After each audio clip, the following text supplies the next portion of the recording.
नमस्कार दर्शक मित्रों, आस्था मैगजीन .न्यूज में मैं रेणुका पांगरकर आप सबका स्वागत करती हूँ। तो चलिए बढ़ते हैं आज के समाचार की ओर। 31 जनवरी से शुरू होगा बजट सत्र, किसानों को लेकर हो सकती है महत्वपूर्ण घोषणाएं। 31 जनवरी को बजट सत्र की शुरुआत राष्ट्रपति रामनाथ कोविंद के अभिभाषण से होगी। राष्ट्रपति दोनों सदनों के संयुक्त अधिवेशन को सेंट्रल हॉल में संबोधित करेंगे। राष्ट्रपति के अभिभाषण में आमतौर पर सरकार की उपलब्धियों और भावी योजनाओं का ब्यौरा दिया जाता है। ऐसे में इस साल के अभिभाषण में भी मोदी सरकार अपनी भावी योजनाओं और उपलब्धियों का खाका दिखाएगी।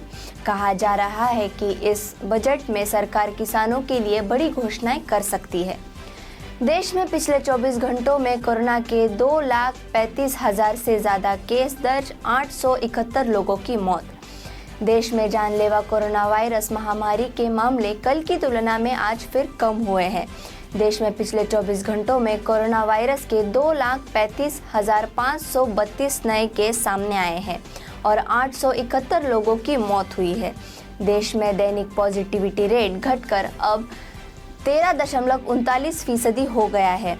बड़ी बात यह है कि देश में आज कल से 15,677 मामले कम आए हैं। पीएम मोदी संभालेंगे यूपी में बीजेपी के प्रचार की कमान। 31 जनवरी को कर सकते हैं पहली वर्चुअल रैली।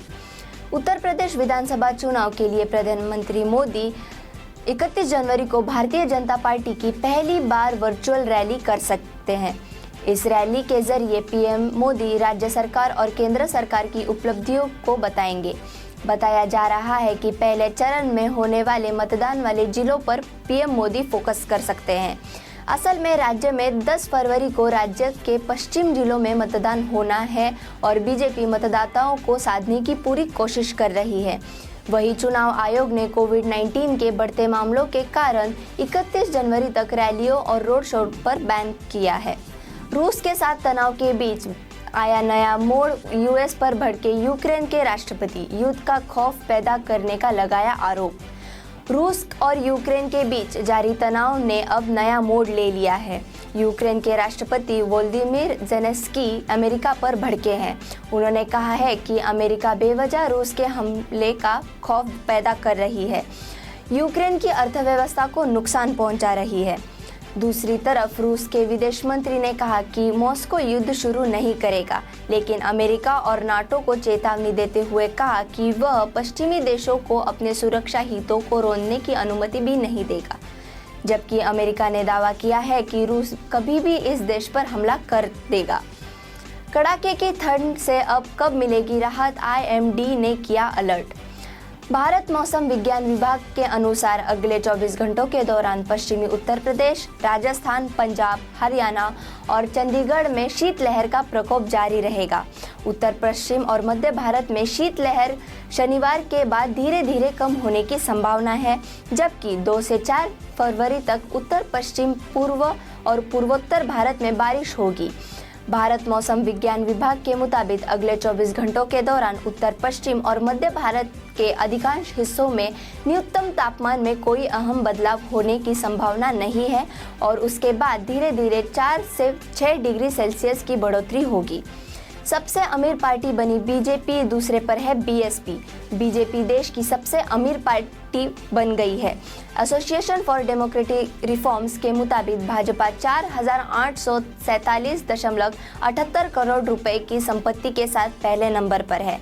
इसके बाद बहुजन समाज पार्टी है, जिसने 698.43 करोड़ रुपए की संपत्ति घोषित की। तीसरे नंबर पर भारतीय राष्ट्रीय कांग्रेस ने 588.16 करोड़ रुपए की संपत्ति घोषित की। शिमला मंडी में खिली धूप, केलांग में रिकॉर्ड तोड़ 16.60 डिग्री पारा। हिमाचल प्रदेश में मौसम साफ है, धूप खिलने से न्यूनतम पारा लगातार गिर रहा है। केलांग में तो सीजन का सबसे ठंडा दिन रिकॉर्ड हुआ। यहां पर तापमान ने रिकॉर्ड तोड़ दिया है। इसके अलावा 5 शहरों में पारा माइनस से लुढ़क गया है। हिमाचल में 2 फरवरी तक मौसम साफ रहेगा।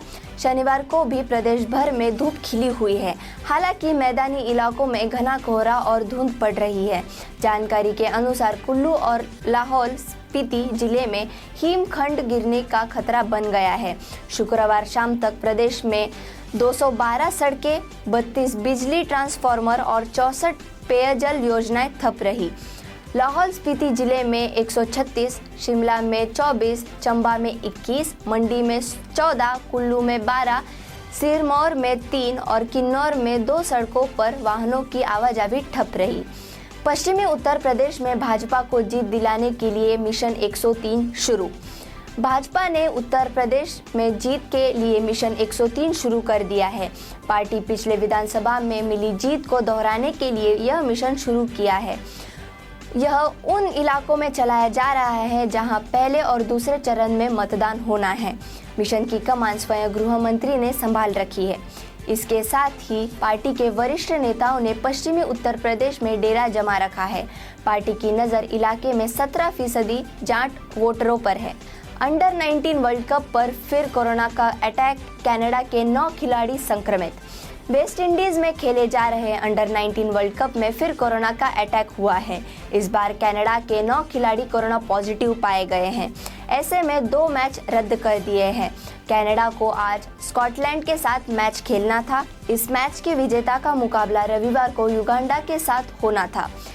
इससे पहले भारत के भी 6 खिलाड़ी कोरोना पॉजिटिव निकल चुके हैं। हालांकि इसका मैच पर कोई फर्क नहीं पड़ा।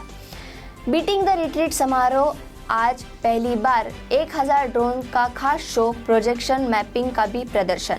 आज नई दिल्ली के केंद्र स्थित ऐतिहासिक विजय चौक पर आयोजित होने वाले इस साल के बीटिंग द रिट्रीट समारोह में एक नया ड्रोन प्रदर्शन इसके प्रमुख आकर्षणों में से एक होगा, जिसमें राष्ट्रपति और सशस्त्र बलों के सर्वोच्च कमांडर रामनाथ कोविंद की उपस्थिति होगी। पहली बार इस प्रदर्शन को आज़ादी के 75 साल पूरे होने के उपलक्ष्य में समारोह का हिस्सा बनाया गया, जिसे आज़ादी का अमृत महोत्सव के रूप में मनाया जा रहा है। इस प्रदर्शन को देखने वाले गणमान्य व्यक्तियों में प्रधानमंत्री नरेंद्र मोदी और रक्षा मंत्री राजनाथ सिंह शामिल हैं। मेक इन इंडिया पहल के तहत इसकी अवधारणा बनाई गई है और इसे डिजाइन, निर्माण और कोरियोग्राफ किया गया है। लोक लाडले विधायक श्री धनजीभाई पटेल सुरेंद्रनगर वड़वान के जन्मोत्सव के उपलक्ष्य में आज जोरावर नगर के शिवलाल आनंद जी मकसाना चैरिटेबल ट्रस्ट ने जोरावर नगर में जरूरतमंदों को मुफ्त चश्मा भी वितरित किया। इसके अलावा सुरेंद्रनगर में भी 2 स्थानों पर चश्मे का वितरण किया गया। साथ ही शाम को जोरावर नगर के राम जी मंदिर में न्यास के अध्यक्ष श्री चंद्रेश भाई पटेल की सूची के अनुसार दीपों का आयोजन किया गया। ऐसे ही समाचार और देश विदेश की खबरों को सुनने के लिए हमारे aasthamagazine.news को लाइक करें, शेयर करें और सब्सक्राइब करें। धन्यवाद। સંસ્કારોનું સિંચન કરતું પારિવારિક મેગેઝિન એટલે આસ્થા ગુજરાતી મેગેઝિન અને ડિજિટલ વેબ ન્યૂઝ પોર્ટલ. આસ્થા સમાચારોનું સચોટ માધ્યમ. વધારે માહિતી માટે વિઝિટ asthamagazine.news.